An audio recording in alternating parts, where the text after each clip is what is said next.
أعوذ بالله من الشيطان الرجيم. بسم الله الرحمن الرحيم.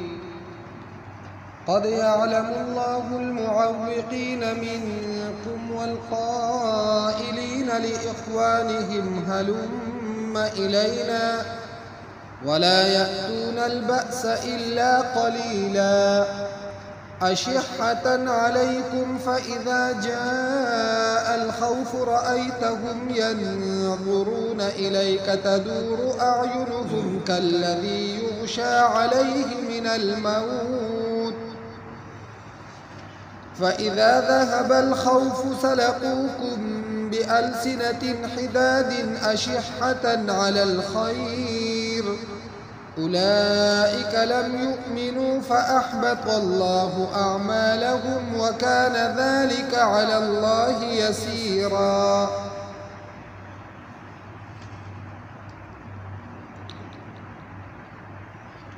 ومخي آياتونو کی الله پاک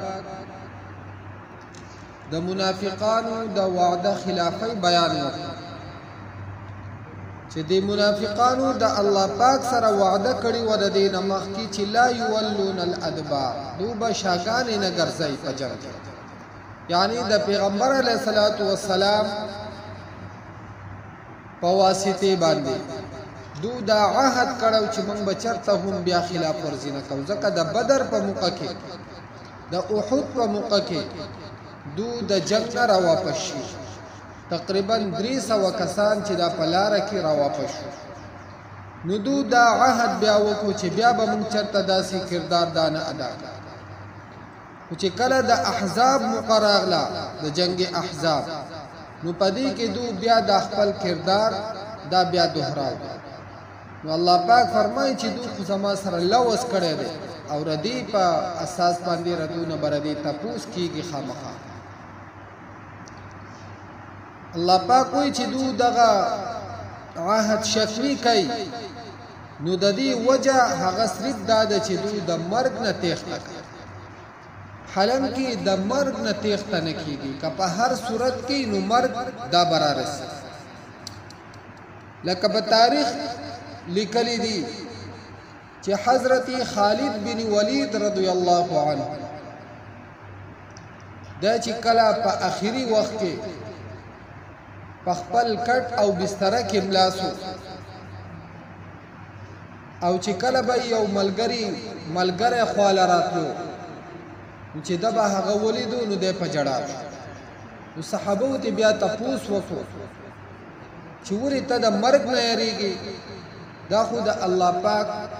وعده د کل نفس ذائقة الموت د مرګ نه خو خلاصېدل نشته په هر صورت کې مرګ خو به خامخا راځي خالد بن ولید رضی الله عنه تو فرمایل چې نه د مرګ نه یریږي زما د سر نواله او ټول بدن چې پدې کې یو اندام د سینشته چې هغه د دشمن په تیزو تورو یا د هغو په غشو او په نيزو باندې هغه لګیدل نه او پاغي کې هغه زخمونه او داغونه نه لیکن نن زبیاهم په خپل بستر باندې هغه ملکېګم دا الفاظ دې سي ذکر کړی دي چې د خر په شانتي په بستر زمرم یعنی د مسلمانانو دومره تمنا و د شهادت او د دشمن نه د مرګ نه هیڅ پروا نه دغه شانتي د بدر یو بل واقعه ده چې یو دوه تنه صحابه کرام سعد بن خیثمه رضی الله عنهما چې دا پلار او زوی د یو نوم سعد رضی الله عنه دا پلار نوم خیثمه رضی الله عنه دې دوانو د بدر په موقع کې د یو بل سره بحث جوړ کو خبره چې یو وی زم جهاد لا بل وی سس حالانکه د دو په کور کې د دو نه علاوه نه د ساورو د پاره د وبکولو یا د هغو د خوراک و غیره سوفو او نه د دون نارینه په علاوه په کور کې د زنانو د حفاظت لپاره بل نو صحابه چې کله د دوی دا حالت ولیدو نو دوی ته چې ګوره د یو بل سره بحث مه کوئ په دې خبره د پیغمبر علیه الصلاۃ والسلام تلاړ شي او هغه بر دې فیصله وکړي نو پیغمبر علیه الصلاۃ والسلام وته فرمایل چې کله هغه لاړ چې ګوره دا ستا پلار د سره بحث مه کوه هغه ورته بیا وایي چې ای د الله پاک پیغمبر صلی الله علیه وسلم دا موقع د شهادت ده او زه غواړم چې زه دې شهادت ته لاړ شم زما او د په منځ کې به بیا خسنه کېږي نو چې کله د هغو په منځ کې خسنه وشو نو د دغې زوی په باره کې راوخت او دی دغې جهاد له لاړ او په هغې کې څوارلس تنه صحابه کرام شهیدان شي نو په هغې کې دی هم په شهیدان نو د صحابه خو هیڅ حالت داسې نه و چې هغو یا د مرګ نه هېرېدو یا د دشمن د میدان نه هغو تېښته کړې نو الله پاک فرمایي چې دو د مرګ نه ولې یېرېږي او دو د قتل نه ولې تېښته کوي حالم کې په هر صورت دا مرګ دا برازي لکه د خیبر په موقع باندې چې کله فتح وشوه او صحابه واپس را روان نو په دغه موقع باندې یو کسو مدغم د هغه نوم دی په باغ کې ولاړ او صحابه کرامو فتح کړې وه واپسۍ کې را روان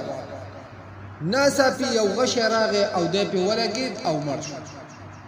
نو صحابه کرامو چې دی ولیدو نو هغو ووې چې رده شهادت دی مبارک نو پیغمبر علیه الصلاۃ والسلام ورته وفرمایل چې نه دی شهید نه دی د مال غنیمت نه یو صادر پټ کړی چې هغه د دپاره د اور یوه شغله او لمبه جوړه شوې ده چې د په بدن پورې هغه نښتې پوره دومره معمولي خبرې چې دا انسان د ډېر لوی درجې نه هغه محرومه کړه خیانت دا یو ډېر بد او ډېر خطرناک شی دی بهر حال یعنی مرګ یو داسې شی دی چې لازمي نه ده چې دی په میدان کې راشي ځکه چې دغه د فتح نه په واپسۍ کې په راتلو کې ځان په یو باغ کې ولاړو خو چې مرګ مقدر و نو دغه ځای غشی راورسېد او دی په هغه ځای کې دی مړ شو او زمونږ خو اسانه خبره ده پردي کور ته به ډاکیله اوړو خو که پکې ولګو نو په قبر به لیکلی پلان کې شي د پردي عزت د ابرو دپاره هغه به پامال کو د هغې دپاره به ځو که په دې کې مړه شو نو بیا به موږ ته ولیکي چې یاره پلان کې شي نو دین اسلام هغه پس اصول باندې دی هغه اصول چې کله په انسان کې نه نو د دغه شیزونو په نسبتونو او په لیکلو باندې د هغه درجات او هغه مقامات نشي حاصلولی نو الله پاک فرمایي چې که زما د طرف نه یو فیصله راشي د خیر یا د شر نو څوک ته یعصمکم من الله چې دغه کس دی د الله پاک نه بیا بچ ګوره چې دغه فیصله د خالد بن ولید رضی الله عنه په باره کې د مرګ الله پاک نه راوسته نو هغه په خپله فرمایي چې زما په بدن کې یو اندام داسې نشته چې هغه د دغې زخمونو او د دغې تیزو تورو نه هغه بچ پاتې شوی خو مرګ د هغه په میدان کې الله پاک نه و لیکلی او چې د چا یې لیکلي نو هغو هسې ولاړ په خپل باغ او وغیره ځایونو کې په لارو کوڅو کې هلته هم تلیدل نو الله پاک فرمایي قد يعلم الله المعوقين منكم والقائلين لإخوانهم هلم إلينا یقینا پیجن الله پاک المعوقین هغه خلق چې منکوي خلق منکم ستاسو هغه کسان الله پاک پیجنی چې هغه خلق منکوي ستاسو چیرې جهاد لمزای ګور دا خو خالص د منظری په خپل کې ځان ورکول دا خو یو څو کسان دي دا خو اصلي ونی شي دا د هغه دومره لوی فوج مقابله کولی شي دا غو سره هر قسمه اوزار دادي د دو سره سي نو مزه دی لګور او دویمه دا چې دو ورته دا خبرې کولې ګوره ځان په دې لانجو کې مراوره دا غو کسان هغه ګرځي په ریکارډ باندې به سبا راشي او خامخا غو فتح کوي په مدینه باندې او چې کله فتح وکړه نو ګوره تاسو به په کور کې بیا هم خلاص نشئ تاسو ریکارډ به وسره یو کس په فنون باندې راوباسي او ګوره بیا به قتلې پرې دی ګوره په قلاره کې نه یو موزه نو الله پاک فرمای قد يعلم الله المعوقين منكم الله پاک پیجنې هغه کسان چې هغه منکون کې دي منکم تاسو خلق منکای د جهاد نه چې ګوره جهاد لمزه او تاسو نه خلق منکای چې تاسو سره لاړ نشي نو یو خدغه قباحت چې پخپل نزي خود دویم پکې دالو قباحت ته چې نور خلق هم منکای یوازې پخپل نو بلکې نور هم منکای چې نور هم چرته جهاد لاړ نشي والقائلین لاخوانهم هلم الینا او الله پاک پیجنې هغه کسان چې هغه خلق ته ویناګانې کوي او خپل ملګرو ته ویناګانې کوي هلم الینا راشي زمون طرف ته پدو بس مزه وره کلاړی نو انجام به خراب راځي زمون سره دلته کېنی نو بچ پشي محفوظ بشي بچي به خراب نشي او کردو سره لاړی نو ګوره سبب بیا حالت به ډیر خراب ولا ياتون البأس الا قليلا او دو نرازي جنگتا الا قليلا مگر لگ اشحتن علیکم بخل کون کی دی علیکم پتا سبحان استاسو پبارکی دو ډیر بخیلان چې تاسو ته خیر در رسی نو دو پاغي باندې ډیر سخت بخیلان دی او ډیر خفقان کون کی دی اشحتن د شحیح الندب معنی دا بخل او حرس نو الله پاک فرمای فاذا جاء الخوف رايتهم ينظرون اليك تدور اعينهم کله چې راشي یرا متین دو ينظرون اليك چې دو ګوري تا تدور اعينهم ګرځي را ګرځي سترګې ده سترګې بیا پځای نه ودرېږي بس دا چا پیر سین کول کوي خدای دا طرف نه با سوک راځي او د کم طرف نه به سوک حمله کوي یا به کم طرف نه سوک گزار کوي نو الله پاک فرمایي چې دا هغه بزدل قوم دی چې کله معمولی د یری حالت ویني نو دو بیا هر طرف ته سترګې اړې را اړې کلذي یغشى علیه من الموت پشان د هغه کس یغشى علیه چې راغلی وي په هغه باندې بېهوشي راغلی وي په هغه باندې من الموت د مرګ د وجې نه د مرګ هغه بېهوشي یعنې زنکدن د هغه شروع شوی نو د زنکدن په وخت کې انسان د سترګې دې سمړاوي اړې راړه خلک وایي چې یاره زه په ده پوه شوم چې د سترګې داسې د یو طرف ته واړولې دی بل طرف ته مایي چې په ده کې څه نشته نو الله پاک وایي دا هغه خلک دی چې دو بیا د مرګ د وجې نه چې په چا کومه بېهوشي راشي د هغو په شان دې سترګې اړې راړې په یو ځای باندې سترګې نشي پاتې کولی فاذا ذهب الخوف او کله چې لاړ شي یاره یعنی دشمن دی واپس شي یا هغه ته شکست میلاو شي سلقوکم بألسنة حداد اشحة على الخير سلقوکم ندو چلی پتاسو باندې دو زخمی کئی تاسو بألسنة حداد پداسی جبو سره چډيري تیزی حداد یعنی د وسپنه یعنی په قنچي باندې چې خلک یو شی کټ ردو دا جبي دسی بیا کټ کوي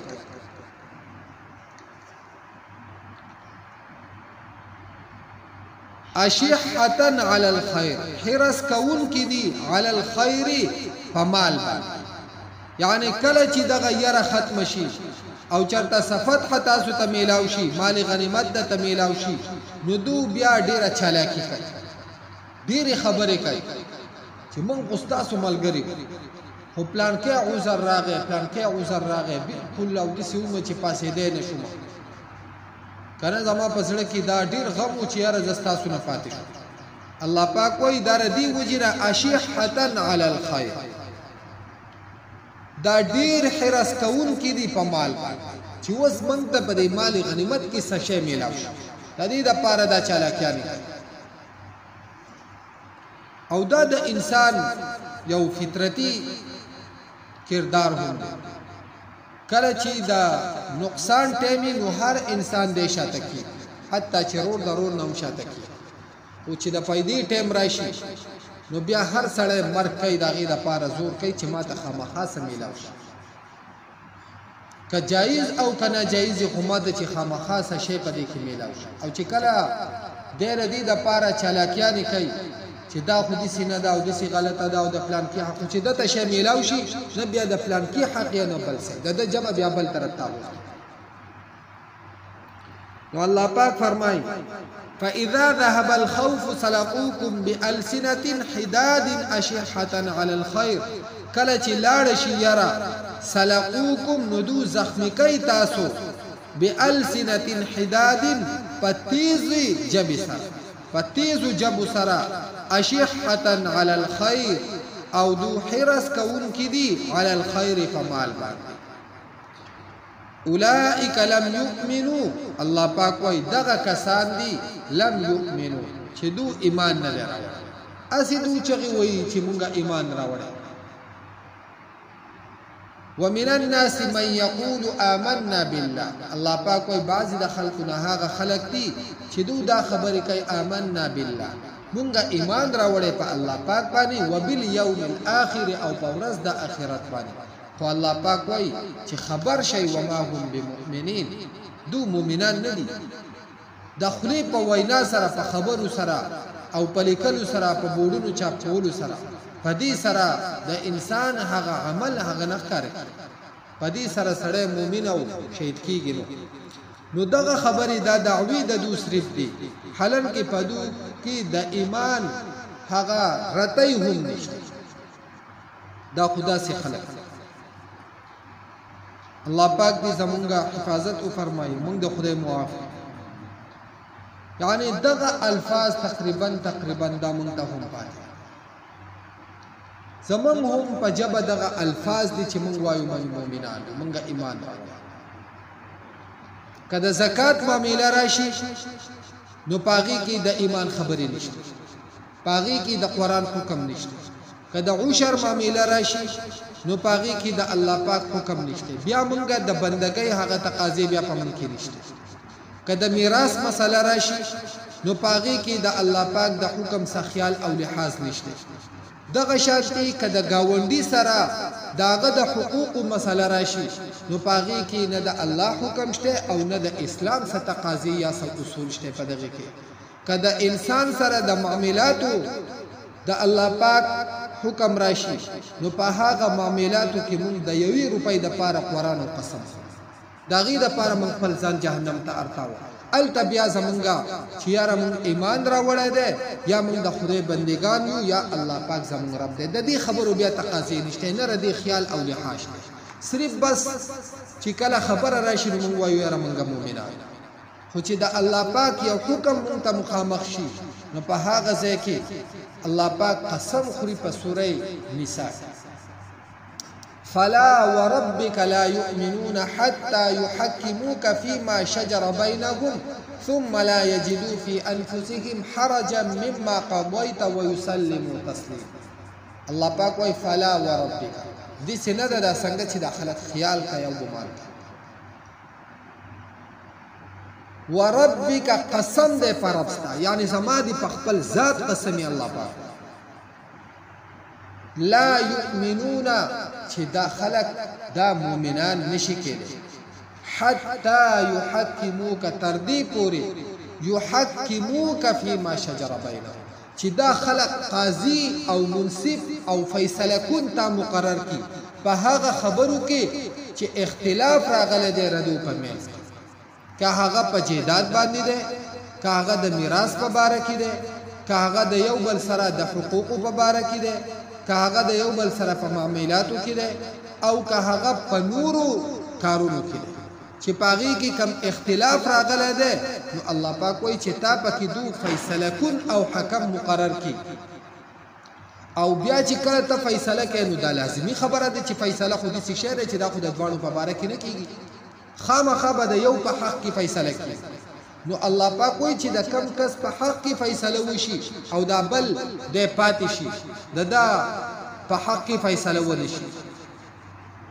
نو چې دا چا په حق کې فیصله ونه شوه ثم لا یجدوا فی انفسهم حرجا دا بیا په خپل زړه کې څه خفګان هغه ونه مني یعنی په زړه کې ګیله قدرې هم را نشي چې دا د اسلام څنګه حکم دی یا دا څنګه فیصله ده الله پاک وایي چې دغه ګیله هم د په زړه کې را نشي مما قضیت د هغې فیصلې نه کومه چې تا کړې ويسلموا تسلیما او دې بالکل دې ته غاړه کړي دا خدای حکم دی ماته بس قبول نو الله پاک وایي چې کله داسې نه نو زما دې په خپل ذات قسم چې دا مؤمنان نشي بس صرف اوازونه به کوي بس الله پاک دې موږ معاف کړي موږ په دې معاملو کې ډېر شاته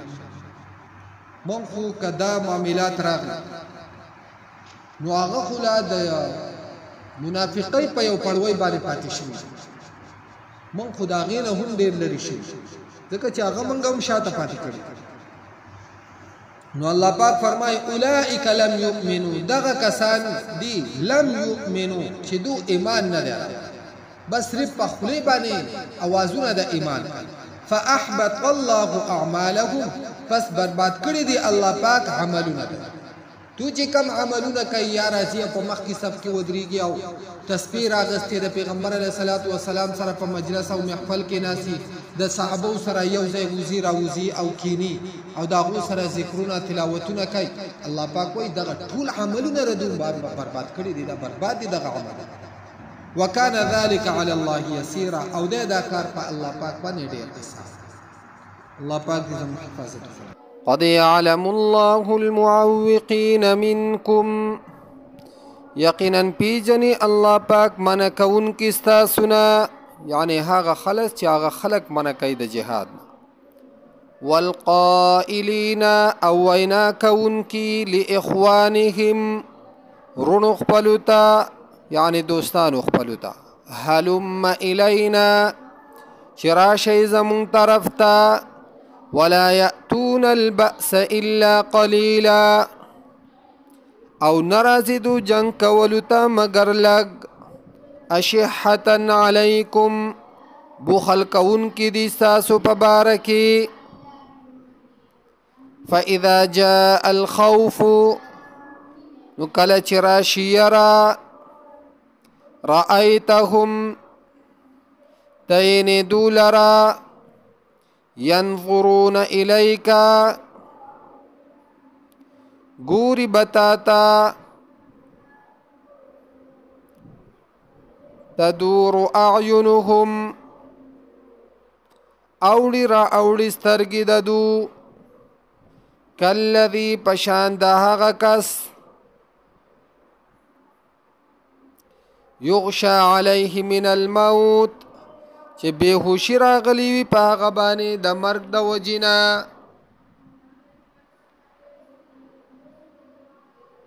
Please subscribe my YouTube channel.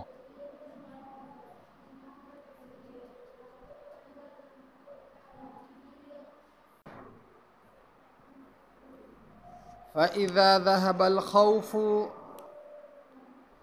کله چې لاړ شي یرا سلقوکم نو تکلیف در کوي تاسو ته بألسنة حداد فجبو تیزو سرا اشحة علی الخیر حرس کون کی دی پمال باندی اولئک لم یؤمنو دغه کسانو ایمان ندی راوڑے فاحبط الله اعمالهم نو برباد کړل الله پاک عملونه ددو وكان ذلك على الله يسيرا او دا کار په الله پاک باندې آسان